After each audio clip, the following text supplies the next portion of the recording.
It's up 12. Long way to go, but Alabama can score. oh yeah. Oh yeah. All right, we are going live. So All right, we're live. it's up We 12. good. Give it a minute for people to come in after biggest game of the year. Yeah. Maybe I'm getting old, but I just get to the point where I'm like, uh, goodness. Like, I can't imagine having to play like we just had to play for 2.5 hours and you pour all that out and then it's like you Right back at it lose on Saturday. and Saturday you got to play an NCAA tournament team potentially in like 3 days, Who playing Saturday? Mississippi State. Yeah, it could be a trap game. Yeah, I mean, how do you react? I mean, on one hand, this is like I think this was the most best I've felt about our ceiling. But we want rings. Yeah, Pocket Watch was in. Canoe Man was 4 rows behind Oh, the bench. We love it. wow. I'll have Weren't to go many back to Auburn the. fans there on a Wednesday night. It was pretty quiet even when we made our runs. All right, well, I'm ready to record whenever. We don't have to wait too long. Yeah, I'm good. What is this? 8 point loss. 8 point loss. All right, 3, 2. All right, guys, we're coming off an 8 point loss to the Fighting Dalton Connects of Tennessee. It's not often, almost never, have I come on this podcast and said, "What a great loss." That's got to be the best loss we've had in a really long time. I mean, we looked good. We played really hard. The number 4 team on the road. We played at the number 4 team. They had the number 2 defense in the nation, and we held our own. We played a great game, and it sounds cheesy as hell, but I was texting it halfway through the game that felt like a Elite Eight matchup, just blow for blow on each side. Great athletes, great basketball teams at their peak on each side, and ultimately, I'm not mad at this loss at all. We played really well. We looked really good. What the losses you should be mad at because it feels like we are a kind of team that could win the SEC. This is why you can't lose to Kentucky at home or at Mississippi State if you want to win the SEC because you just have a night like this at Tennessee where there was no win in that game. We played 10 out of 10. It felt like maybe 9 out of 10. And they just were that they played 10 out of 10 and they have a guy named Dalton Connect that went off for 39 points. He was 5 of 8 from 3. We did everything we could to stop Dalton Connect, and he put on one of the most impressive showings I've seen in college basketball in years. I mean, that's up there with some of Zion Williams's style games. It's also another proof that you need a guy like Dalton Connect. You need a guy like Brandon Miller last year at Alabama. You need a guy like Jabari Smith at Auburn that just cannot be stopped when you need somebody like that. I'm seeing shades of March Madness with Tennessee with Dalton Connect. Like if they don't pull something off this year, this is the kind of guy that when your team struggles, you have a bad matchup in the NCAA tournament, just goes and gets the game for you. I mean, I can't gush like I don't come on here very often and gush about opposing teams' players, but Dalton Connect was freaking impressive, Matt.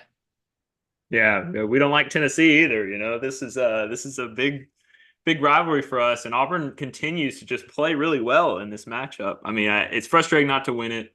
My ceiling for this team has never been as high as everybody else's. But then I'm sitting here preparing to watch this game tonight, and I'm like, if we win, it's right here. This is, 4 games left, 2 weeks left in the season. We have a chance to go kind of steal the regular season title potentially if we had won tonight. Still have a chance mathematically, but this was the one we needed. And man, we put forth a great effort. Like even when we were down 6, 8, 10 in the first half. We were down 9 or 11 early in the second half when it was you were saying it was slipping away. It was slipping away. Man, every time this team didn't panic, they hung in there and they just played really good basketball on the road. I thought they did an incredible job. Now, part of this is I don't think Thompson Bowling is like the best atmosphere ever, but I thought we did a No, in really good fact, I saw job. some comments online even from Tennessee fans being like, "Where are the fans at?" because they took basically they had to go on runs before that fan base started cheering. It really makes you respect Neville Well, Arena a little more. and they had to go down 8. I mean, we went Yeah. from down 9 to up 8 in the second half, and then we missed a couple opportunities, a couple free throws from Janai, and then they hit a three, and it all kind of unraveled. I think we turned it over. Anyway, all that to say, Tennessee, I think, is the best team in the league. I've been saying that for a while. Bruce has been saying that for a while. Um, we'll see what Alabama does tonight the rest of the way. But Tennessee's just a different animal. We played Alabama twice. This is our first look at Tennessee. Tennessee is a complete veteran, big, athletic, smart team. And the thing they've never had, Jackson, and you're right, the thing Rick Barnes teams have always gotten tripped up by is that sometimes their offense just goes a little stagnant. And you even saw it tonight a little bit. But man, you credit Dalton Connect. He's an incredible player. I've watched him some this year, but it's a totally different ballgame watching your team try to win an SEC title against him and try to get stops. And we'll get into all that, but he played great. Ultimately, though, my takeaway is like, I think this game more than any game all year, for me personally as a fan, okay, we're good enough to play. Like Tennessee might be a 1 seed. And we're good enough to play on the road in a hostile environment against a 1 seed. And honestly, I don't know if I'd ever fully believed that until tonight. I mean, that's what we're talking about with a good loss. Like we just looked good. I mean, somebody made a great point. Chris Thomas in the chat said, first time we lost a game well played since Baylor. Yeah, that Baylor one had a similar thing where we lost it, but we felt good about the team. We learned something about them. It just really sucks to look at the league right now because we did play so well. And I always give Neville Arena like 10 points. So I feel like if this was in Neville Arena, we'd win it. I even feel like if this was neutral, we might win it. So like it was such a great game, and it makes me so mad too that there's so many little things that have to go right in a season to win a ring. If the bye week had just been before the Kentucky game, I mean this Georgia game we played before this one, and this one just the team looks so impressive. Both of them away, we shot so well, and to have us lose to Kentucky at home, shooting so badly, it just felt like that was the like we were exhausted or something because I think that bye week really made a huge difference and sad to see, like Well, saying that we lost to Mississippi State on the right. It's just like I'm looking at like other games because this one, you just look at the schedule, like going on the road, a top 5 team, you don't expect to win that, and you don't need to win that to win a league even. You just have to win these other games and know that this one, if you pull it off, is a huge upset. So like I don't blame any, like I think for me personally, that's the end of my like I'm not going to play this game that like I know Tennessee has a really hard schedule after this. I know Alabama has a really hard schedule after this. I'm not, but I think even South Carolina has a hard schedule after this. Like we have the easiest schedule of the last 3 games, but I'm not playing this game and pretending like we're still in this thing. That was it, in my opinion. Like it would be insane. Like a weird combo of games would have to be lost for us to win this with 5 losses. And even then we'd be sharing with 2 or 3 teams. So it just sucks that like I'm not going to blame this one, is what I'm trying to say. yeah.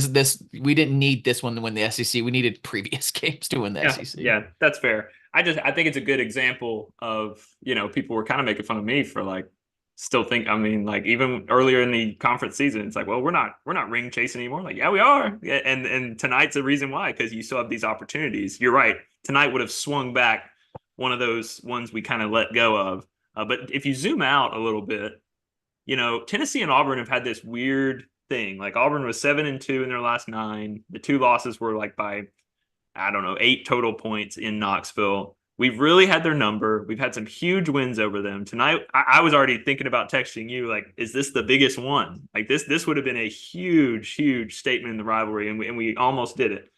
But I don't know if you caught the stat. Auburn basketball is 1-29 on the road against top 5 teams. The only win was the last time we won in Rupp before either of us were alive in Wow. 1988. This would have been, truly historic stuff. Not to That's mention, why when me and Ben, like I know we had our like little tit for tats and debate here, but like when we lose that game in Gainesville, or we lose at home to Kentucky, or we lose, and like me and Ben are always quick to be like, well, that's it for the SEC run, and you're like, mathematically we're good to go. Well, and it's true, we could have pulled this upset off tonight, and Ben right there. But like that's what we're talking about when we jump the gun a bit. It's just like you can't lose a game like that, knowing that you have to go on the road to a top 5 Tennessee. You can't expect a miracle, and it wouldn't be a miracle. We played really well. It was yeah, just yeah. No, you're very right. unlikely and not expected. It's not likely, but And again, I just think historic. It'd be historic, like you said. I think you got to keep in mind though the idea that this team, was a pick to be a middling SEC team and has flaw. We have our flaws and our issues, but they continue to. I mean, they really could have won tonight. And I think that's not just us being fans. Like I think anybody who watched that game, like that could have easily gone the other way. Tennessee did a lot of would probably look at some of their free throws and that weird stretch where they were the officiating got weird. But honestly, it just felt like two really good teams, like you said. And I feel like Tennessee and Auburn have been on this stretch where our records the last 7 years, we're both like tops in the SEC overall. We have literally the same SEC record at home this year. That you talked about Neville. Neville, we're winning by 22 points a game in conference play per game in Neville. They're 25. And this Wow. team is just all our wins by double digits, all this stuff. Like this Tennessee team We have once again either won by double digits or lost. or lost. I was joking. I thought I had really struck gold because Ben was like, I'd love for this to be the close win. I was like, I'd take a double digit win. I don't know about y'all. And then we went up Yeah. 8, and I was like, let's go. Like, let's make it happen. I mean, just an amazing game. Just an amazing game overall. The only thing you can point at that wasn't amazing were the refs. It just felt like, honestly, I'll hear your opinion on this. By the end of the game, what it felt like to me was these teams were too good, too fast, and too physical for these refs to keep up. They just weren't the like A+ crew that you would see in March, maybe in a Elite Eight game or Final Four game that could keep up with what was happening. It felt like the refs were playing catch up a lot of the game and called some weird stuff, and it turned into a free throw battle at one point, and then it kind of pulled back from the free throw battle at one point. Ultimately, if like I had to pick, I don't know if you got the box score we can pull up that we usually pull up. Yeah. But Hang on just a we'll second. play our usual game where it's like pick a reason why we lost. I mean, ultimately we played really well. I mean, ultimately the reason we lost is Dalton Connect. But I'll pick one thing, like stat wise, and the stat I'll choose is turnovers. We just had a lot. Especially I in mean, the they're the first number half. 2 team in the nation. So of course they played really well. We had 16 turnovers to their 13. And it's not just our turnovers, it's turnovers in general, because we did turn them over a decent amount and we could not finish in transition. We had so many great opportunities with the ball driving 1-on-1 or 1-on-2 or whatever. We could not get either foul call or finish at the rim. It was pretty brutal. In fact, we even ended the game with an exclamation point of us not finishing at the rim. Jalen took one down the court with a tight game, down 4 points maybe, got a transition, should have finished, got blocked by the Tennessee guy. There maybe was a foul there, but either way, Bruce freaked out and got a tech, and that was kind of the end of the game. Honestly, that was like the done period. So it's just another like underline that turnovers were a huge deal here. CBM had some weird. He had a really bad one where he went behind his back. I never want to see a CBM behind his back again. That is 3 behind the backs and 3 big turnovers from CBM. I don't know why he thinks he can do that. Their hands were really active for Tennessee. I'll give them that. Early on in the game, it felt like constantly they were getting a hand out there and getting something disrupted, and that was just good defense on them, but also a little frantic on our point. But the atmosphere wasn't too big for us. I think they had a great defense, and we didn't finish in transition. But that's my like key to like just a couple less turnovers, and it's our game. Yeah, especially in the first half, felt like we were really sloppy. But again, my takeaway, you're right about finishing in transition. You're right about we let some possessions get away, but like Tennessee is better than us defensively, and we have a top 5 national metric defense, and they are better. They are bigger. I think they do. They play a different style than us, but they're just hard to. It's honestly pretty. I'm pretty so impressed with our offensive output tonight on the road. Just a year removed from that debacle, how well we played against them. But that doesn't take away the good things that they do. That look, they are experienced. Ryan's here. Ryan, shout out. Join The the game was pod. so good, even in a loss, that Ryan had to show up for this one. But Listen, Ryan, old guys. Tennessee just has these old dudes, and it is the Dalton Connect show. But like he is surrounded by these guys who just know what they're doing, and they're adults, and they're a really good team. I just don't want people to undersell how incredible of a win this would have been. Like we can compliment Tennessee. I don't like massive. Tennessee. I don't want them to win. I really don't like it. But it would have. I think Auburn people should acknowledge in a similar way to Alabama. Quite honestly, like those wins are big. Those are good teams. Those are really good teams. Some of the best teams in the country. Yeah, I think I said at one point, there, if this was a neutral site game, I mean, it would have been a last possession type of game, because a shot or two of theirs probably would not have fallen on at our arena or at a neutral site. Same for us, we would have had some fall at our place, maybe some calls here or there. It was the very small margins that could have determined which way this game went. The missed call on Jalen's three-pointer could have been a massive call that went in our What favor. happened there? Do they not call that anymore? That was most blatant. He got him in Well, the air and then went into him dude, every single time in March and in the NBA. That's a foul call. It's the most obvious foul call in college basketball. So I don't. Do they not do that anymore? no, they do, and they even review some of them, at least in the NBA level. I How do mean, you miss that? it is what it is. I know like Bruce had to do he had to go after the ref after that Jalen, missed layup that was possibly a foul. Like you have to do that. But it could have been a determining factor of the game. Thankfully he went one of two from the line, and then they turned the ball over or missed a shot. I can't remember. But I mean, just the smallest margins of things, which makes me believe more in this team moving forward, I think. It could have easily been a blowout. It could have easily been, we could have easily folded when Dalton Connect started making those shots, but we came back blow for blow throughout the game. I'm very impressed with our effort here. I wish we would have won the game, but I think there's some things we could take away that if we cleaned up or if we played them again and did things differently, I think we could have come away with a win. I mean, the moment we like that's a big moment when we couldn't finish in transition. The one moment I was like, oh, this is gonna come back to bite us was the end of the first half and beginning of the second half was really brutal. Ziegler hits a three to take the game from what it would have been a 1 point game, I believe, to a 4 point game. And then everyone at halftime talking about just stop turning the ball over. Don't turn the ball over. We'll be all right. Immediately, we turn the ball over 2 or 3 times to Well, start the half. They go up 8 or 9. We come all the way back and come flip it the other way around. But it felt like that was like the moment. It was like, wow, we just let it go a little bit right there. That's what happens in a game that's this tight. There's always going to be a moment you can pick out like that. And there was 12 league changes in this game. Incredible. What a just a great college basketball game. can we acknowledge too, like again, the turnovers, look, eight of them were CBM and Cheney. And you can get on those guys. I'm not going to get on those guys. What they were asked to do tonight was I mean, I can't imagine honestly in all the country a more difficult spot for those guys given their backgrounds to be in. And they battled their tails off, and like a Bruce Pearl team, they were prepared to do battle, but they're just that's just a really hard matchup. You saw Connect, but even those big dudes for Tennessee, man, and Cheney played pretty well. I thought he played really well in How some about stuff.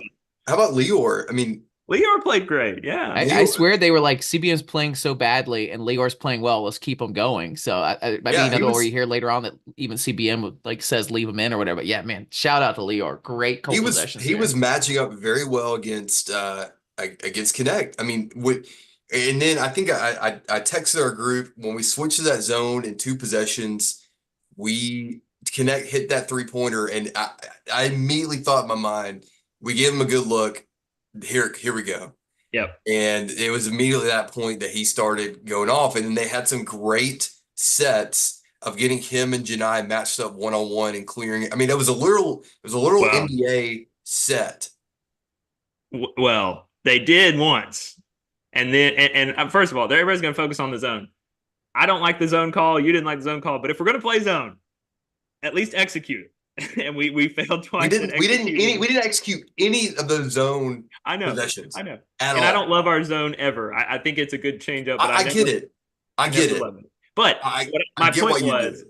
sorry, so I didn't mean to cut you off, but my point was the first time they got Broom, the second time Broom willingly followed him. And I was like, no, no, no, no, no. And then he came down and missed a three on the other end. And we can't nitpick Janai. Janai was incredible tonight. But Oh yeah. he did, if you go back and watch, like, he called off CBM on the second one and he got torched. I mean, Janai played so well. We kept feeding him, which I love, because there's been a couple of times where our guards infuriatingly did not feed Janai when he needed to be. In fact, tonight was crazy because we fed him so much. He ended up with 23 points. He went to the line several times, had 7 free throws, missed too many of them. That's a big part of the issue there. But even then, he still didn't get enough foul calls. He even, after all that, still missed on a lot of foul calls there. He had a dunk on one that should have been a foul call. He had several that had a lot of contact that I felt like down the stretch, the refs went from calling everything to being like, oh, I don't know, it's kind of a tight game. Maybe I don't call some of these. It got really annoying that all of a sudden they started swallowing the whistles of our contact down low. Yeah, it was weird. It was back and forth. I don't know how you could watch that first half. That first half was great basketball. It was, and again, I think the refs might have helped us in the second half, to be honest, if you look at the totality of how it mucked up the game and it kind of. Some of it, yeah. But it blows my mind. We've talked about this, Jackson. Like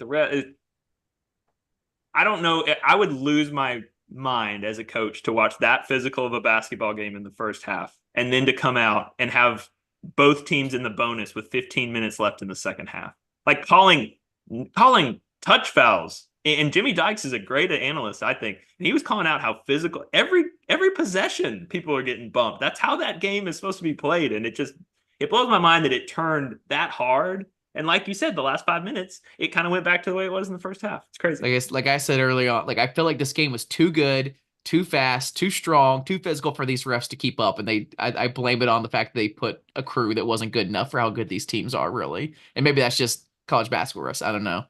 But this game, rarely do we have a loss so good that all 4 of our co-hosts are like, let's hop on for this one. So Ben's in the house too. I got both my kids asleep. Wife's working. I was like, babe, I'm hopping on the podcast. I don't care. Tonight's my night. I need to get some things off my chest. Ryan is like Jalen Williams. Nobody expected him to be here, but boy, is he here. Is he ready? Have we talked about Jalen's performance yet? Nope. I'm sorry, ladies and gentlemen, forgive your hosts at the Jungle Podcast who were prepared to write the eulogy of Jalen Williams, prepared to pronounce his career in Auburn basketball done. He came back with just one of the most efficient performances I think I've ever seen. How incredible is that? 12 points from Jalen. I mean, just this game is completely different if we don't get to play Jalen. I mean, we went in this thinking like, oh, we have another Chaney game. That was great during UGA that all that happened, but it wouldn't be like this. We would not have had this amazing, great matchup without Jalen. Hang on. This is not the bash Chaney hour. This is the celebrate. Chaney did not play well. Chaney played excellent. Are you kidding me? We had some really great minutes from Chaney tonight. Now he happened to be going out there against the SEC Player of the Year, which made him look maybe not as good as he looked against Georgia. But he also had 4 turnovers in 20 minutes. He had 4 turnovers in 20 minutes. Couldn't finish in transition. He tried hard. I don't know. Chaney's like, it's fine. It's fine. It's just, it would be a completely different game if Jalen couldn't be in there because Chaney's a great backup and Jalen's a good starter. And by the way, Jalen was a step slow and didn't look like himself either. I didn't think. I think he gutted it out. I think he's fine. I don't think he's hurt necessarily, but he did not look like himself to me at all. I thought he was a step slow pretty much all night. Yeah, which is why I think on that fast break he didn't dunk it. Yeah. That's the usual Jalen jam. And he went up for the layup, and I mean, if he jammed that thing, who knows how it ends? I mean, tie game at that point. Yeah, you've got to think that there was something missing in our fast break offense tonight.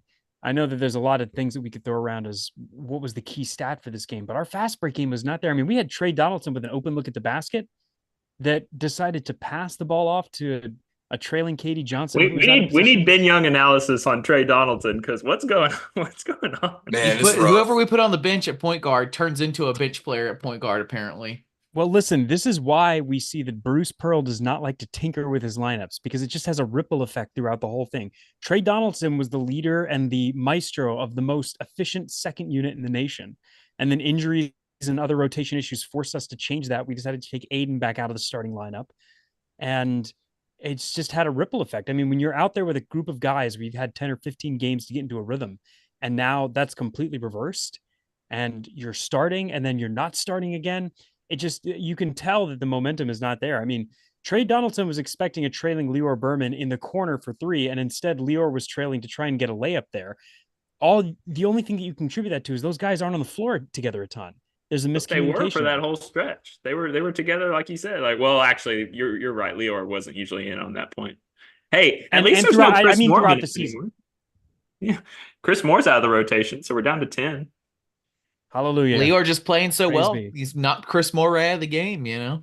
Yeah, Hey, And so looking at the chat, Canoe Man said Thompson Bowling was not very loud first half. However, second half was loud at crap. Canoe Man, I apologize for correcting you there. It is now called the Food City Center, Food City. as we found out Modern on day our brutal. enjoy college athletics while we got it, folks. It's getting worse and worse. Canoe Man said, "My bad. How dare I make such an inexcusable mistake?" The Yum Center of Louisville, all right? AFC. Looking at some of the other, there's been some great points in the chats. I appreciate y'all's chats here. Keep them coming. Chris Thomas made a really good point. First time we lost a game we played well on the road since Baylor. Typically, all other losses on the road have been, clunkers, stinkers. I would say this is a great sign for me. I talked about at the beginning of the show that come March, I have a lot more confidence with this team, depending on our matchups. We showed a lot. We showed that, hey, when we need a bucket, we go to Janai, and the play calls have been for Janai.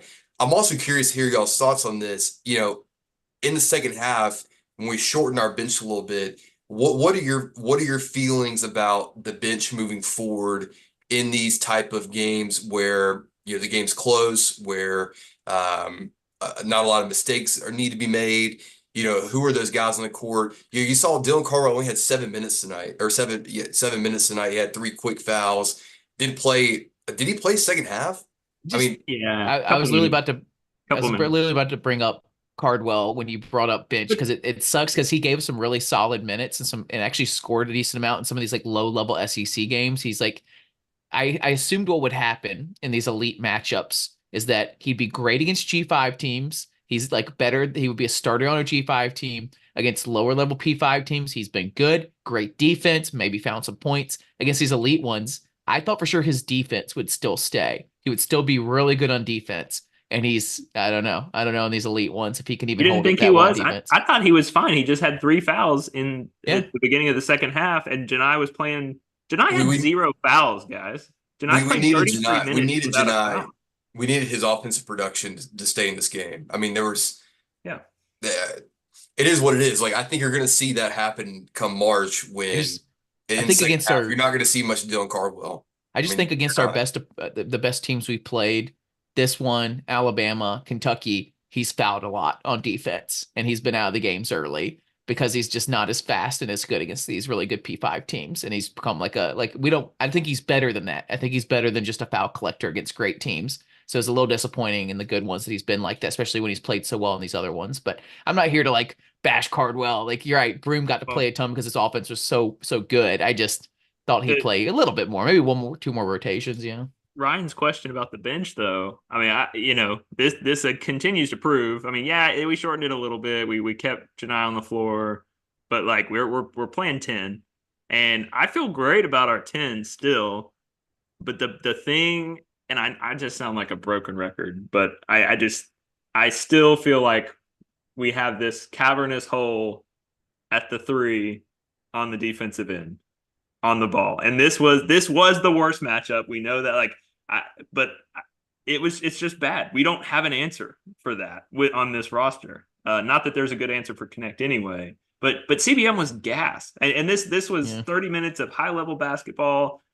He was out of sorts in a lot of different ways. Did some good things. It felt like a combo of him being gassed from having to take on a big matchup like that, and the fact that he maybe got a little too big after that UGA game and thought he needed to make some plays. No, I think he tried to make some plays early in this game. No. But Yes. that's what he always does. He does that every game. Yeah. I don't believe that at all. I think he made some weird. I don't think he made some weird wasn't plays early in the game where he was throwing the ball around, getting up in the air, and getting in trouble. He's been doing that half the SEC game. He just failed. He's not been great. He's not been great every game in SEC play. He has. Well, no, but I don't feel like he hasn't been this loud. Like Well, he hasn't rarely is been he this starting, and loud. he's been playing a lot more minutes. And I hate to correct you, Matt, but we're down to 9 now. Chris Moore did not see the floor tonight, Oh, and we we're didn't at play 10. Jalen. Leroy. We didn't play Jalen against Georgia. Well, but now, I mean, now we have Jalen, so we're playing 10. Yeah, I mean, speaking of a three, I mean, I don't think the staff foresaw the regression of Chris Moore this much. No, To no. I He would was love our to hear. defender. He was going to be our 3 defender, right? I mean, Right. that was the plan, I probably. would love to hear at the end of the year what happened because he was last year and the year before, he was really tenacious. He was getting some it's the shoulder great. surgery. Is that It's what the it is? shoulder surgery. He It's was getting got to be some that. he was getting some great offensive rebounds. He was playing some really good defense. He was even hitting open threes, especially in that Jalen Walker year. And then last year he was just really tenacious. When he was in there, he was tenacious and just I'm picking not up gonna weird lie. stuff. I So wanted him in. I wanted him in the second half with about 7 minutes left, and I knew y'all would have killed me. But I was like, I just this isn't gonna work. What we're doing right now against Connect, it's not gonna work. Well, I mean, the problem was they were extending our defense out and getting Connect the ball on the wing where he's still dangerous. So you're going to close and then he's going to turn the corner. And thankfully, Lior Berman did a relatively decent job of avoiding getting the corner turned on him. He made Connect shoot, which unfortunately Connect was absolutely on fire tonight and man, did his not shots, miss. they're so But it's insane that even the way the net sounds when his shot goes in is incredible. I don't know if it's like the spin speed or what, but it looked like it was always destined like a heat-seeking missile to go in every single time. Well, you know what's wild? What's wild about that is 2 years ago when he was at Northern Colorado, he only averaged 9 points a game. I Yep. mean, that just shows the transfer portal days of like, as someone said in our chat earlier, when is Auburn going to get that 6'6" guy on the wing to do the same thing? Who knows? It may happen next year in the transfer portal. We grab a dude like I think you it's just never know. proving Like, I think it's just proving my point again, though, where I say you got to have a guy like this to win the SEC these days. We could win the SEC in 2018, 2019 with a great, like, tenacious group of guys that can hit a lot of shots. I think you have to have a Dalton Connect, a Brandon Miller, a Jabari Smith to win the SEC now. Do we believe that he's 6'6"? you He think looks he's taller taller than than that, that? right? Jalen Williams was guarding him and pushed him to 2 tough long twos, moving to his left, fully extended, and it did not bother him at all. And Jalen's 6'9", or listed at 6'9". yeah, Jalen's actually 6'8", but also the wingspan is a big thing for Connect, and part of what Unbelievable. is really He's impressive about his huge. game. Yeah, it's not just that he's tall; he's also wide in his Yeah. his ability to reach and Yeah. extend the ball. Jackson, did anything, we've had this running joke about CBM and his like slender, he actually battled his tail off trying to stay in front and he's long, but like he's just giving up so much beef. It's crazy. His legs are kind of slow too, it feels like. Like we talked about a game or two ago where he was just olaying people. And I think once Connect was going to drive on him, there was an amazing drive where he dunked the ball. It was just game. Like once he started having to be so far up on him on those threes that he could drive past him, he was never going to keep up with him on drives. We just had hope that Jonai or somebody else could funnel that, and they just couldn't because Connect, that's just so impressive. He wasn't just hitting these amazing threes. He's also just an athletic freak too that was dunking the ball on people and driving right past people. You know what's wild though? Looking back at Tennessee teams of the past, they were always missing that one type of piece, right, on offense. If you look at the stat lines for tonight, let's say they had a player in his spot that scored 25 or less. We win that game easily because the rest of their roster is just there to do their job, right? And that's why I personally feel like if we were to play the same game we played tonight, had the same type of luck, foul calls, etc., but we held Dalton Connect to 28, we win that game by 5. It's crazy how he is complimented. Like they just go to him the second half. Like in the first half, all they were doing was going down low. Like he wasn't even touching the ball, and we were just giving up points, and everybody's kind of freaking out a little bit. Like, are they just going to pound it inside? I'm like, oh no! Just wait for the second half when they don't do anything but isolate him and give him the ball. Like all you have to do is stop him to win the game, and that's what a team like South Carolina did. That's what Mississippi State did. That's what Kentucky tried to do. It's just he's ridiculous, and he's slotted himself now for potentially a top 5 draft pick, maybe number 1, and it's crazy. Can you walk us But through his history? Like, I meant to look this up before the game even, but like he's got a, like you said, transfer portal. I said Northern Colorado. Like, you know all the schools he was at? It was just one other one. Yeah, it was just one other school. He was there for a couple years, or Yep. He's a well, Colorado kid through and through. so what's crazy too is this Tennessee team kind of reminds me a little like I feel like they rely on him too much. Like that could come back and bite them in a tournament situation, like like it did maybe Auburn a couple years ago, where we relied a little bit on Jabari and our guard play. We, Zakai Ziegler is good. Don't get me wrong, but I don't know. I feel like that can come back and bite them somehow, and it has in a few of these games. But you can tell that they went out and got this guy intentionally. Ryan, earlier you were talking about his first year when he was at Northern Colorado. He only averaged about 9 points a game. His second year at Northern Colorado, 20.2 points a game. He was taking more shots than he is now, 15 shots a game, but he was hitting 47.9%. So that field goal percentage has stayed. He was only shooting 38% as a 3-point shooter. I say only 38 because he's improved this year to shooting 40% from three. His free It's throw wild. percentage has stayed constant. He's hit over 75% his entire career. He was averaging a few more rebounds at Northern Colorado, but he was probably one of their bigger guys. I mean, he's got a couple of towers with him here at Tennessee that are doing some of that tough rebounding. And he's got his He's got to be turnovers the back best down. junior college. He was at junior college before Northern Colorado for 2 years. He's his was fifth year he? player. Fifth That's year what I'm player. saying. They all were saying he was on Northern Colorado. I thought he had like some other stuff going on too, JUCO. right? JUCO. What was he at before that? High school. I mean, like, Northeastern where was the JUCO school? Northeastern Junior College in Sterling, Colorado.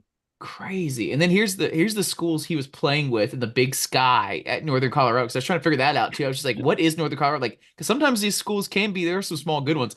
Eastern Washington, Northern Arizona, Montana State, Northern Colorado, Idaho State, Idaho, Weber State, Sacramento State, and Portland State. He took a big step up this year. Like this kind of game he played at Tennessee versus a number 11 Auburn. Like, I can't believe, like, from JUCO to playing on the road at Idaho State to playing this game and doing this, you know?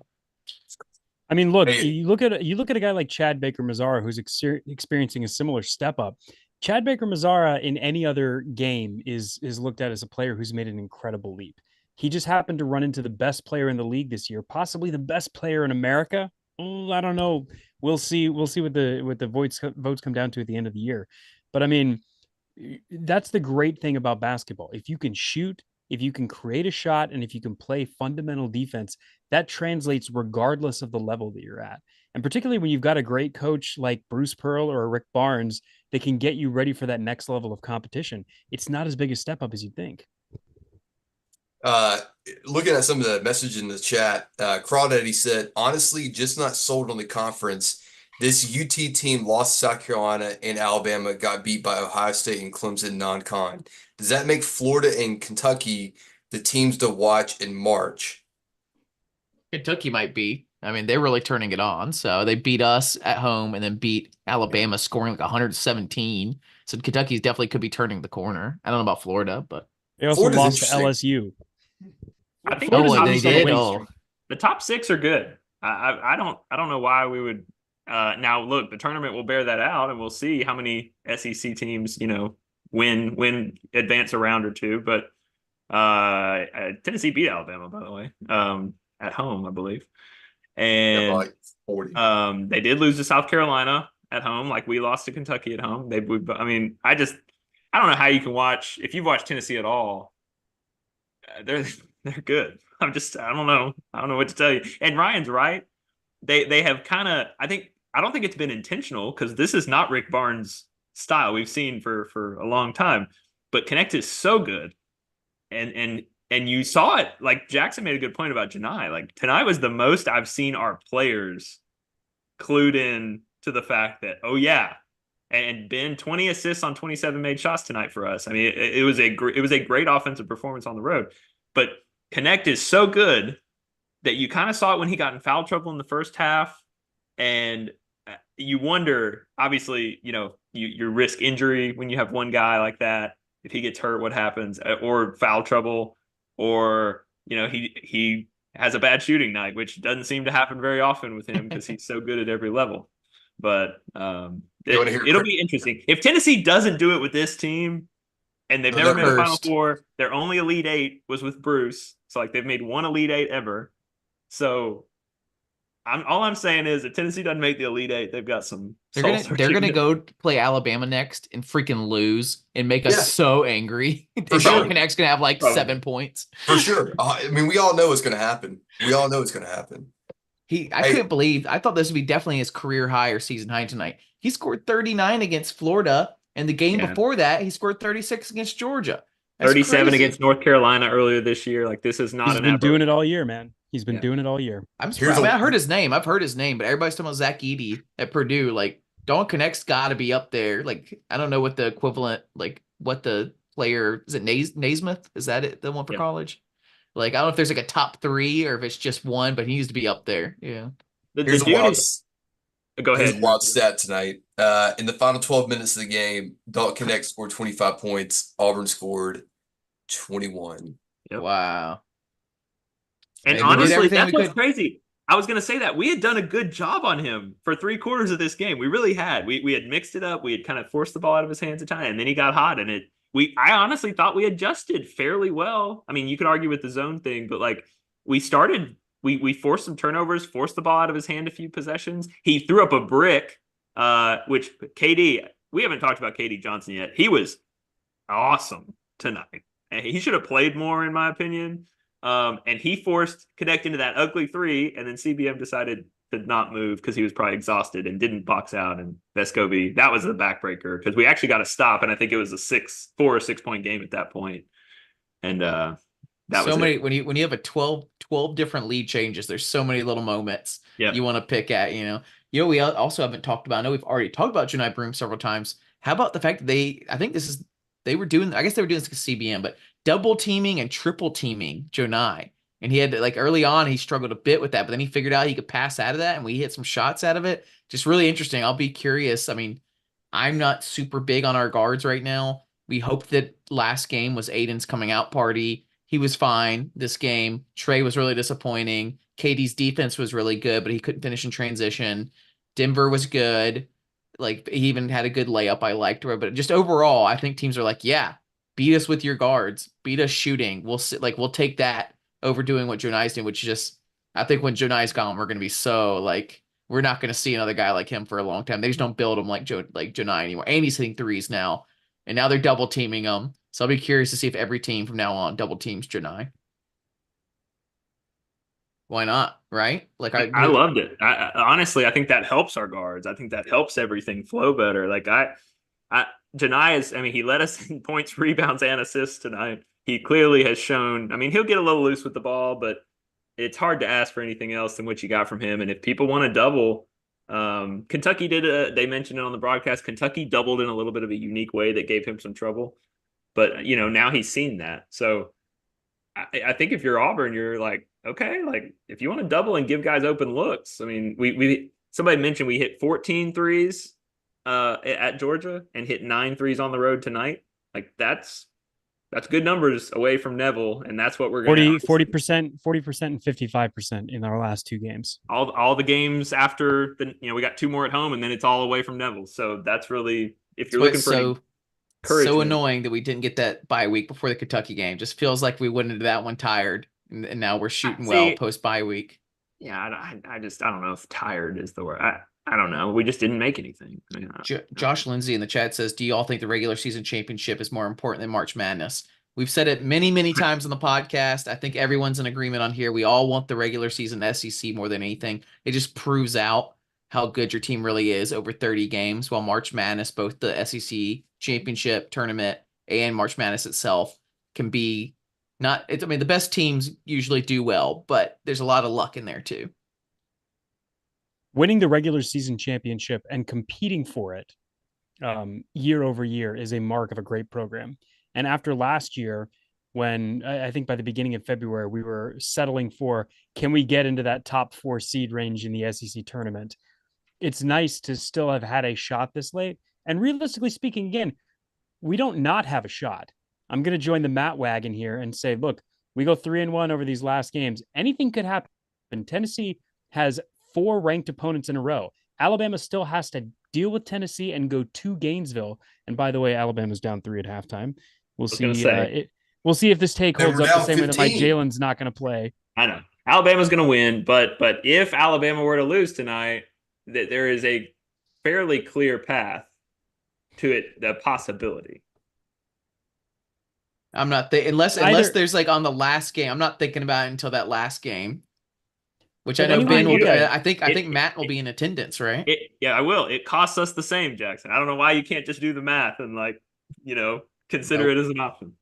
And any way you look at it, again, we're talking about competing for those top 4 seed spots. Now tonight hurt because where are we at, man? We're in 6th. We are currently at 6th.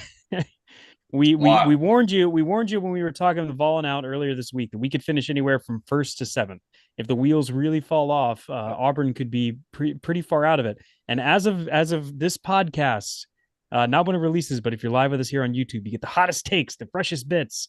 We are currently in 6th place in the SEC due to Kentucky and Florida both having tiebreakers over us. I can't believe that. That's incredible. But it could be South Carolina's losing at A&M right now. If they were to lose, it's a 4-way tie for 3rd with those 4 teams. So, and again, the key is going to be, because you're right, Jackson's right. I'm giving him a hard time. You pivot towards the double bye at this point, and you try to get in the top 4, and you need to try to take advantage of this 3-game stretch while all those other teams are playing each other, and there are going to be losses in there. So we are in 6th, but we're in a decent spot if we can go take care of our business. But I know, Ben, you're high on Mississippi State. Like, that's not a fun team to play on Saturday that we're coming home. It's a trap game, man. Trap game after a big one like this one. No, I think we'll be ready for it. This is a perfect, like, we almost won on the road. People are going to be at home fired up. I think there's I feel like there'll be a much bigger respect factor for this team after that game today. And don't you boys feel like after that struggling stretch in the middle of SEC play, don't you feel like we've turned a corner in the way, not that just that we're winning games, but in the way that we're losing games? Like, our defense seems more locked in, but also our shots are falling. Our shots are falling on the road. We seem to really have figured out our roles for the most part. Aiden Holloway has come back alive and hit some shots late. We got options. Well, see, it's definitely a whiplash from that Gainesville game and lose Kentucky at home to shoot this well away in 2 different games. So we'll see down the stretch. I mean, we're set up in the right spot right now to be hot in March, which different Ben in the chat says this team isn't winning a championship of any kind. I disagree. We have a good chance at that SEC tournament. We've proven that we can play well against all these teams, and we could get hot in March while other teams are really duking it out against ranked teams in these last couple games. I don't think if one of them does roll them all up, then they're going to be hot as all get out. But I think we have a weaker schedule down there to get a little put together for the SEC tournament run potentially. Yeah, Jackson, I would agree with that. Like, I think that we're starting to see some things come together that we had some concerns about. And there are still some outlying concerns, in these type of matchups. But, we are starting to see some guys hit some shots. We are starting to see, when we need a bucket, who does the ball go to? Janai starting to insert himself, wanting the ball in certain scenarios. And I think a lot of those things that, in years past might have been concerning. There were trends in that 2021-2022 season that were concerning, right? I think there are less concerns about this team that I have now than I did about that team that won the regular season SEC title, which is interesting. Matt, I saw you kind of shake your head like maybe you kind of agree with that. But I think there's still a lot more that can be figured out about this team. Like, we have more dudes that can hit shots if we need shots. Like we can get both our point guards out of a slump at the same time. That would be really something. Yeah, they keep going into slumps back and forth, and even then, Aiden's still not that great right now. So if Trey can if even just Trey can turn it back on, I think we got something. Like Trey against Iowa in the tournament last year had that magical. He hit shots. He was knocking down shots. He was doing it in that Tennessee game, last game of the year last year. Like, we know what he has. We know it's there. Like, it just has to all magically just kind of happen. and it's just it's just college basketball season coming to an end here. And we There's just got to also have, only so many shots. I mean, like if we're gonna yeah, run through July and we're gonna have Jalen back, which again we probably haven't focused enough. I mean, like pretty amazing. You started hearing rumblings that Jalen was maybe gonna play, and I thought it was kind of coach speak for a while there from Bruce trying to get the.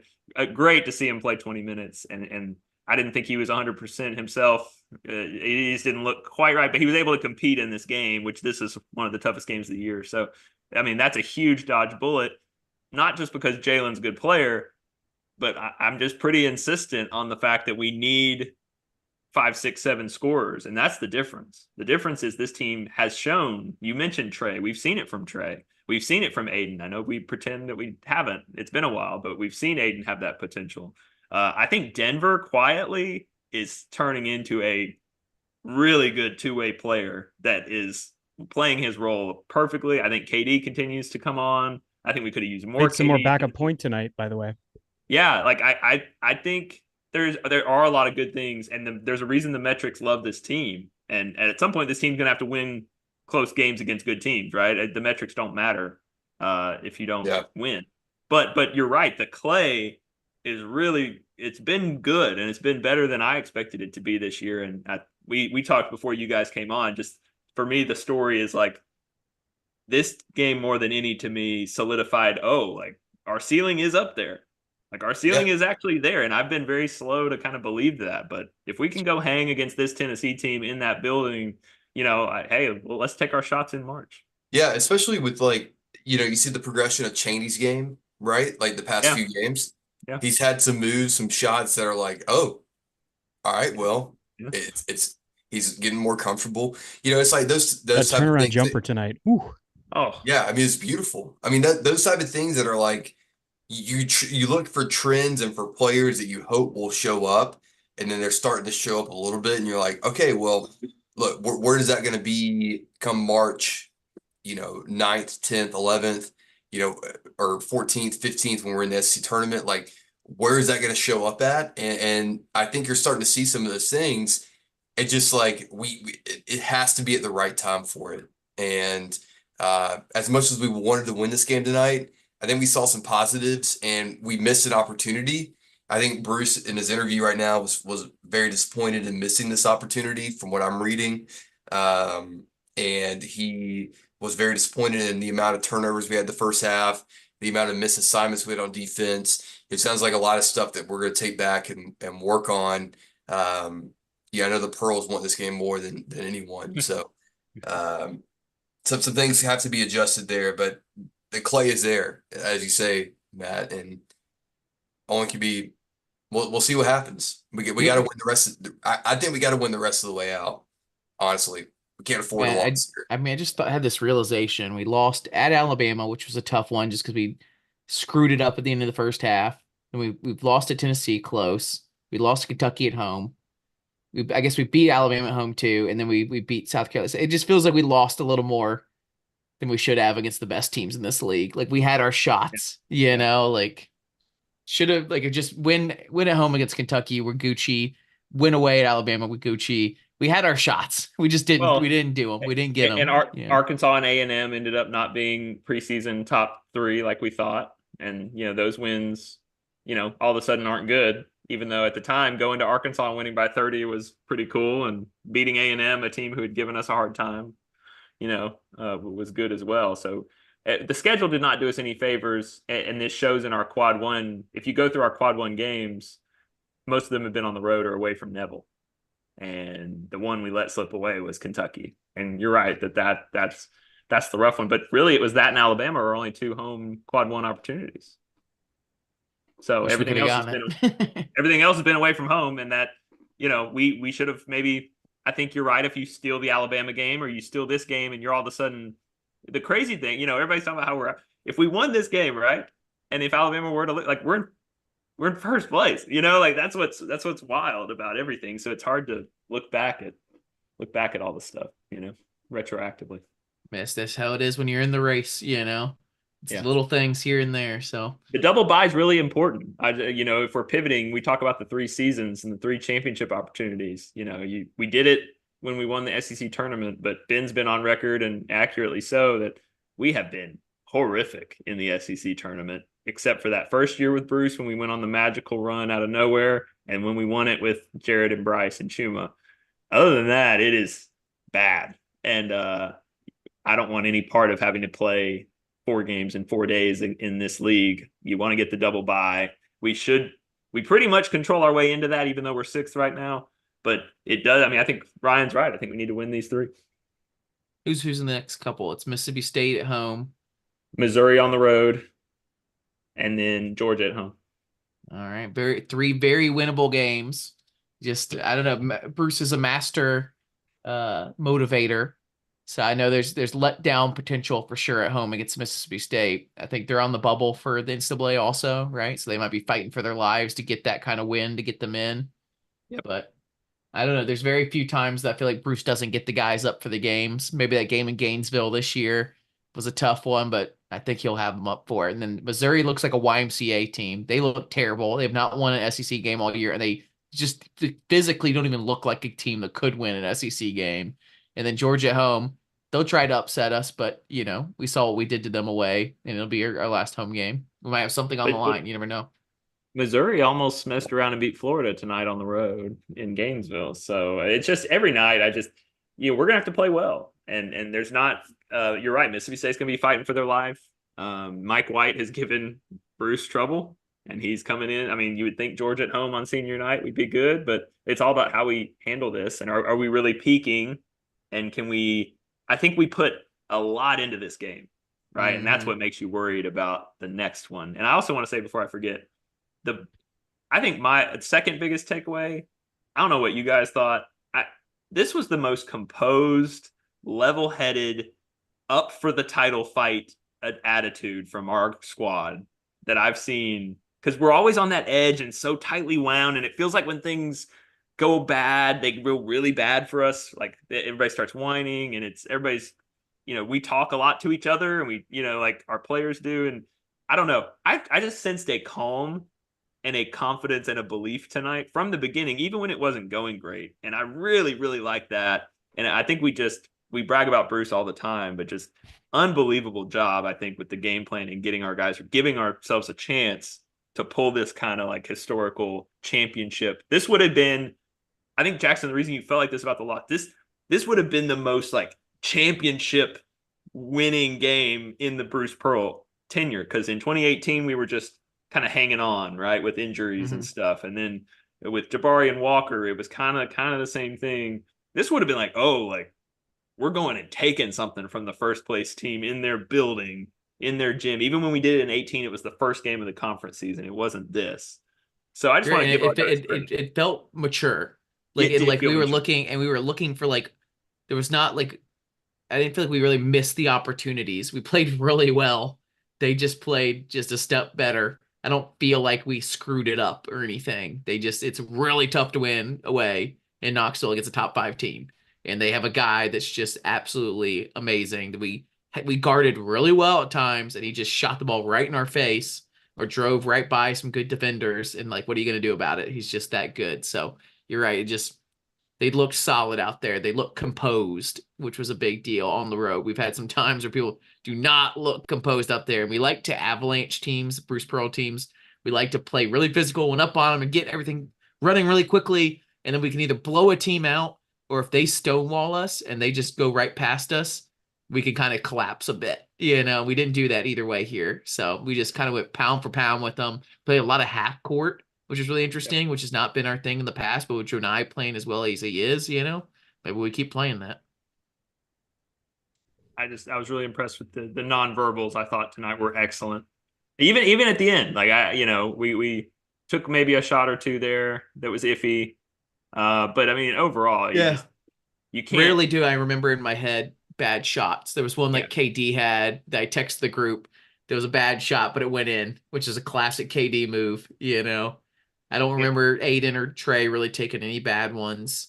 There might have been like one Jonai. I think we forced Jalen to take some late threes that they're makeable shots for him, but they were a little late in the shot clock. They weren't quite in rhythm. And for his first game back, I would like it to not be on Rocky Top trying to win us the game late. But that's our offense, and Jalen came right back in, stepped right back into it, and gave it a heck of a run. So yeah, I didn't see a ton of bad shots tonight. The two big moments that stand out to me, the only ones, and again, I hesitate to even say it because where would we be without Janai Broome, right? In this game, I mean, we're nowhere close. But there was I think it was a 5-point game. It was an 8-point lead. We had an 8-point lead. Connect hit a three. TV timeout. Broome's at the line. Misses both free throws. So shout out Ben for the free throw. Misses both free throws. Tennessee comes down and scores. So that's a big shift. That's where that lead went really fast. And then when Connect got hot with the when he got Broome switched on him once, and he burned him with a three. And it was either the next possession or the two possessions after. Broome was mad. And one time he willingly took Connect instead of letting CBM stay with him, which was a bad decision. And he took a forced three and missed. And those were the only moments where I felt like, okay, that's not quite what we want. But again, like you can't even, I'm not even saying that as a depth. I think he would like to have those moments back, obviously. And to be fair, there were several other moments where the team stayed composed in tough moments where the other team was going on a run and we just stayed. I mean, I was even texting, I was like, all right, here it is. We're about to prove out if it's better to have a Dalton Connect dominate a game or for you to have an all well-rounded team. And for a while there, for several possessions in a row, we just kept in it. We just kept in it, the ball, like passed the ball around, hit our shots. But then it just, you're right. Eventually, Dalton Connect got in our heads. We basically were like, we cannot stop him. We have to keep scoring. And I think there was some pressure there from our stars to be like, I have to answer for what just happened. You know, not only that, we actually answered quite a bit. We stayed. There was a Janai 3 that was a big answer at one point. I was like, oh, what an answer, you know. But like you're right, it just there's too many times we had to have an answer for what he did. And the challenge is once he gets hot like that, I mean, I thought we wisely started throwing some doubles at him and getting the ball out of his hands as much as you can, but you get burned with that because you're leaving somebody wide open at the rim, or so it just takes your whole defensive structure out of it. And when we got 2 fouls early in the first, I kept saying over and over again in the text group, get the ball to CBM. CBM collects fouls, get that third on him. Now I thought that was important, and I would have forced the issue a little bit to try, and CBM did get the ball once or twice, and he did not look good with it when he did. But I was like, keep going, get that third foul on him. But I didn't know how badly we needed to get that third foul. If I had known he was going to go off like this in the second half, that would be the rest of this first half would have been trying to get that third foul on him. You're right, because he had 14 points with 12 minutes left in the game. I mean, it was all done. Really, all the damage was done in the last 12, which is just, it's a credit to him as a scorer. And a lot of those were free throws in the first half too.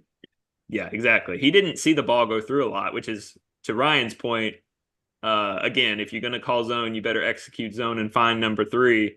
And we did not do that, but that would be the concern with a zone, is giving him airspace to kind of pick his spot. And then once he saw a couple go through, you see what a great scorer. And I don't know if because we started going in on the zone immediately. I mean, there was definitely reason to throw a zone. We thought, okay, they're doing really ticky-tacky with the fouls, these refs. Sometimes, like midway through the second, if you throw a zone on a team, they freak out. Auburn's done it plenty of times for like a possession or two, and then we figure it out, and you can switch back into man after that. But they just burnt us absolutely immediately. It looked so silly that we kept doing it 2 or 3 more times. But like, I get why you would have thought, let's throw this real quick and see if we can stop the fouls, see if we can freak them out for a possession or two and get a steal or two. And it just didn't work this time. You know, and that's for them. Like, good job on them for not freaking out. It didn't execute it either. I mean, we made it easy the first couple that he had, and that's sometimes the only thing you need to do against an elite shooter like that. Who would have stopped him? Who in our past of players in the last couple years could have stopped him? Okoro would be the guy, but good luck. I mean, he's been, like you said, he's been scoring almost 40 against other really good SEC teams with great talent. I mean, I think he is. I know it's not a popular sentiment, but I still think, just because, Matt, like you talked about us having this black hole at the 3, I can't help but think, if we finally moved on to a place where we're not going to play Chris Moore anymore, how nice would it be to have Alan Flanagan backing up CBM at the 3? Maybe he wouldn't have been backing him up, and there would have been some weird situation with CBM taking some minutes, I think, by now. But You can call me a homer. I might have once it got real bad with Connect, I might have thrown Jalen at him just to throw a bigger. And I thought Jalen defended him really well, even though they had Connect Cheney on him. They had Cheney on him a good bit, right? and Cheney I thought did a decent job. So like it really is more about I'm gonna throw a name at you. I'm gonna throw a name at you that would have shut him down. 0 points on the night. Simeon Bowers. Simeon Bowers. You already knew I was going to say friend of the podcast. The pod friend of the podcast, chemistry Simeon here. Bowers. You knew I was going Bowers on him. If No anyone other could stop podcast will Dalton bring you Connect, that kind of podcast connection right there. Oh, The yeah. point Go back and god. listen to our podcast with Simeon Bowers, the absolute legend, the sixth position. That guy, very unique. Anyways, anything else you guys want to talk about? We can end it on a good note there. Is there any other little things you want to talk about? I do just want to say, obviously, I think Dalton Connect is now the front runner for Player of the Year. I'm working on our graphic here. The key stat's going to be star power. I think we played too good of a game to try to narrow it down to one thing. But Dalton Connect was only a bucket. He had no assists tonight. He had 2 rebounds. He did have 3 steals, some of which I'm going to blame on our bad passing. Janai Broom stuffed that stat sheet. 23 points, 7 rebounds, 5 assists, a block, a steal.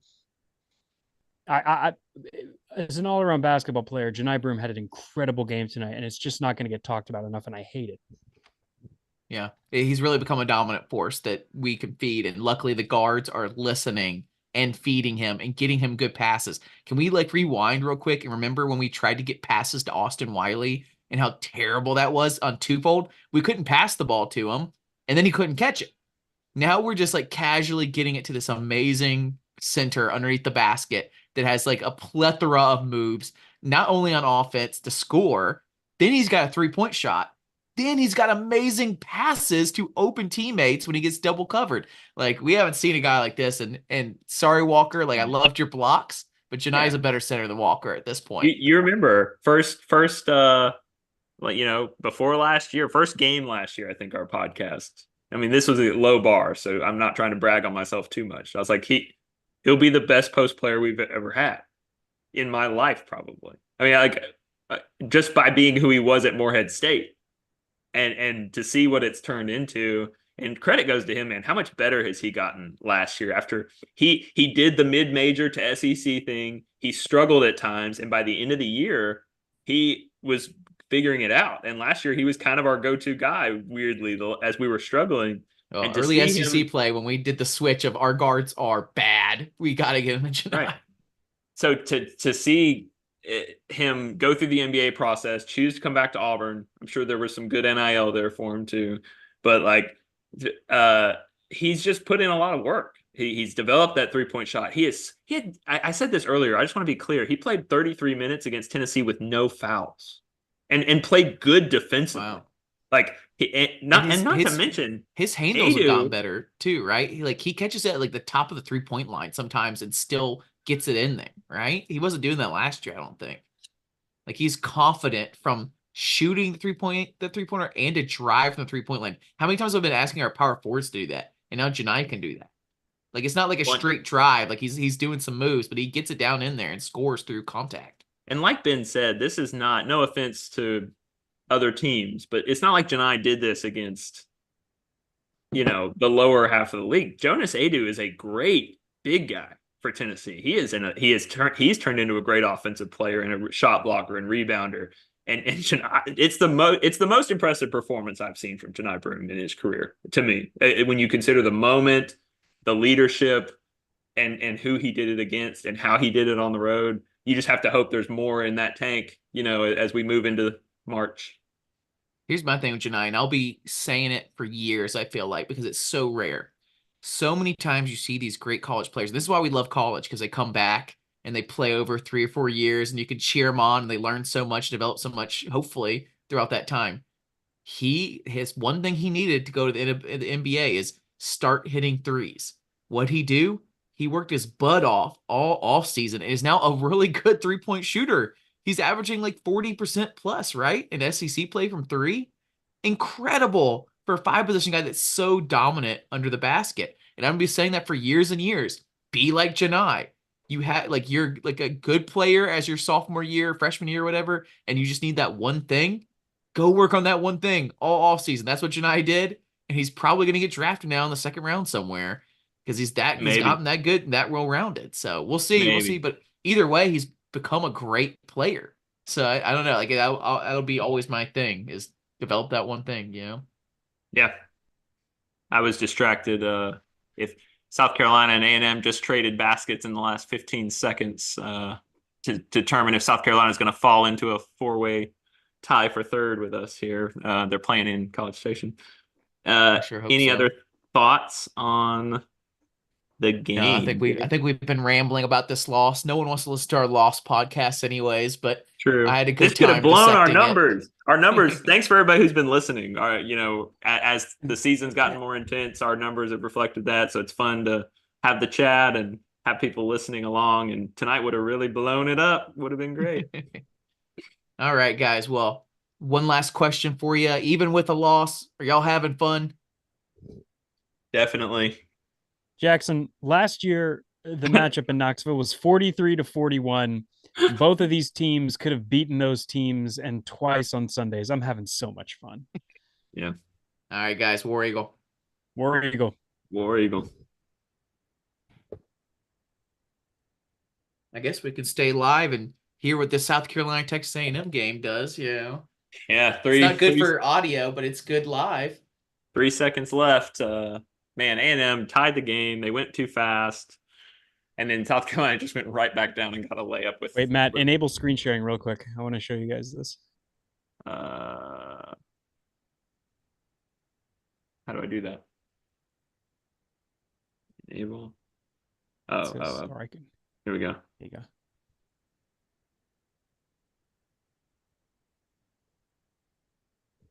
I've gotten really adept at hiding the score when we lose.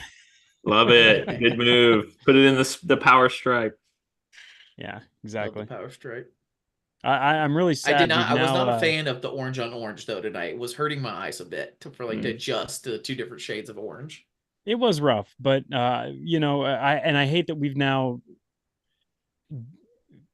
taken our orange uniforms down. We're 3-3 in the orange uniforms. Still better than our record in the Navy, but not great overall. I think we would have won the game maybe if you put that orange jersey on quicker, Ben. I know. I messed us up. Hey, by the time I got it on, we charged back from being down 8-4. So, wow, give me that at least. Wade Taylor fell down dribbling with 3 seconds to go, and they didn't even get a shot up. Did we talk about how we needed that the fouls on Zakai Ziegler were? Oh my God, there was some real stupid touch fouls. He's crafty, man. He's a crafty dude. Jalen doesn't get the benefit of fouls because he's 6'8". Zakai gets the exact opposite. He gets every foul call because he's 5'0". He Balling out. If you're still watching the live, I apologize, but God, I hate that. I'm so ready for him to be done playing for Tennessee. Yeah, he must be what it's like watching KD on other teams. Other teams are like, this guy's still here that does this weird crap and steals the ball. So KD had I think 2 steals tonight that were really strange. Strip took the ball out of someone's hands, right? He just does stuff that's so interesting that we'll never see again. He's just built so weird.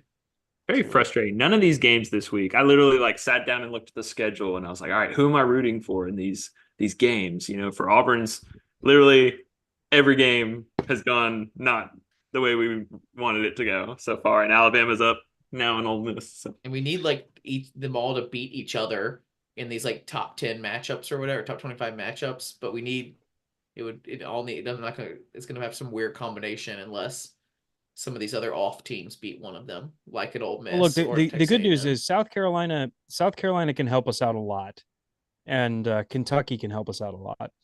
So South Carolina has Florida, Tennessee, and Mississippi State. So if South Carolina wins out, that helps. If Kentucky wins out, that helps a lot. I don't think either of those teams are going to do that. But South Carolina has Florida on Saturday, Tennessee at home next Wednesday, who they've already beaten once. And then they got to go on the road to Mississippi State, where they could take a loss, which would help us. Guarantee you. There is definitely a path here, but it is a complex, convoluted path. I'm about to say this feels like an I'm strictly talking about the double bye. I'm strictly talking about the double bye. I'm talking double about we're in decent shape for that. I guarantee you, whatever it is, whatever parlay that we need to happen, it's gonna have like 7 of the 8.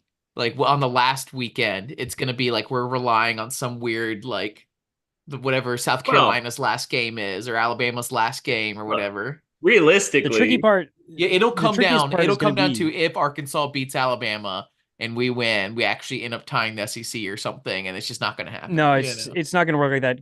Alabama and Tennessee at this point are probably going to stay ahead of us for the 1 and 2. The question is going to be who's 3 and 4. If South Carolina wins out, that helps us because South Carolina will probably secure the 3, and they'll knock Florida out of the 4 if we win out. And if Tennessee wins out, they're going to beat Kentucky, which will also knock them back if down. we win out, All we're we in need the is top 4. Yeah, no doubt. I'm not guaranteed, right? yeah, Pretty much. no. It's Okay. it's guaranteed at this point Pretty because much. again, too many of these teams have to play each other. Yes. Can- So if we we're take just- care of our business, we're good. Yeah, we're just talking. But you're right, Jackson. Like the possible scenario or the likely scenario, if we're even in it, would be like we're a game behind Alabama and Tennessee, and we're hosting Georgia on the last day. We beat Georgia, but we need Alabama to lose to Arkansas, who's bad, or we need Yeah. Tennessee to lose to Kentucky or whoever they're playing. Pocket So- watch says nothing like Auburn luck. Hey, we've seen it in some other sports, and it does happen every once in a while where things all end up falling our way. It goes way against us more than most it does time, but it's happened sure. before. It's happened For sure. before. Again, at this point, I am about can we avoid Florida in the SEC tournament? Can we avoid Mississippi State in the SEC tournament? And can we avoid having to play Kentucky and like Alabama in back-to-back nights? Yeah, it's gonna be hard to do all those things because that's a chunk of the conference. I was on record at the You beginning of just the season. need- I just want one. I want one. I Yeah, want to win. somehow I want Ole Miss or A&M to get hot, and for us to run into them after they've had to play 2 or 3 games in a row. Yeah. And we are fresh as spring cut grass on a 3-game winning streak. That's all I want. I'll take it. You know what I'll be really pissed about? And maybe this is thinking way too far ahead. I just feel like you look at the SEC and I'm like, crap, like to win 3 games, you have to win 3, right? To win the Yep, SEC tournament. At least. To win against 3 of these teams back to back to back, like I just don't know if we have it in us. Yeah, And then I think, okay, but we're still really good. We're still like a No, top we've only 10 got to team. win 2. We've only got to win 2 against them. If we win the first game, it will probably be, then we're against the top couple. Okay. Yeah, maybe you're right. But But it just not, feels I mean, crazy. No, because if you're, well, no, you're right. If we're the 4 Right. seed, if we're the You're right. 4 seed, the odds of us having to play a Florida or a Mississippi State or a Kentucky in the first round are really good. But it You're just right, makes you're me right. think I want to get like if we get to the tournament, I think we might be able to match up against some more teams we haven't played before, and like show that top 10 team. But I'll be so pissed if they put another SEC team in our bracket where we end up seeing them in like the Sweet 16. I'm like, crap. Well, and The you odds have of to- that if we win out are very slim. The That's good the only thing good thing. is there's not. Well, I guess maybe you could argue A&M, but like Arkansas last year got us because they were like the 10 seed. They were something stupid Yeah. because they had such a bad regular season, but everybody knew they were like one of the best teams. We just drew having to play them early and lost a close game. I don't know if there's a team like that in the bottom half this year, unless you would consider like A&M or Ole Miss. One of I those. want to consider A&M that team because of their talent, but like every time they've had a good, they just haven't won against a good team. Yeah. They haven't been able to put it together all year. Yeah, I definitely don't want And to play they Texas will A&M be- again. Yeah, with this loss tonight, I think they're officially back in that first 4 teams out. So Yeah, like they were out. They were out today before today. A&M's last 3 games are Georgia, Mississippi State, and Ole Miss. So all they can do there is improve their seeding. And honestly, I wouldn't mind them becoming an 8 seed and beating Kentucky again. And then we've got to play A&M in the first round. Yeah. I didn't say that out loud, by the way. I'm gonna go ahead and get this on. I gotta wake up early and hit the road. So All Working, right, fellas. I'll shoot you the graphic over. Thanks for staying in the chat, YouTube. See ya. Yeah, Thanks, guys. guys. Content. Ben's bad takes.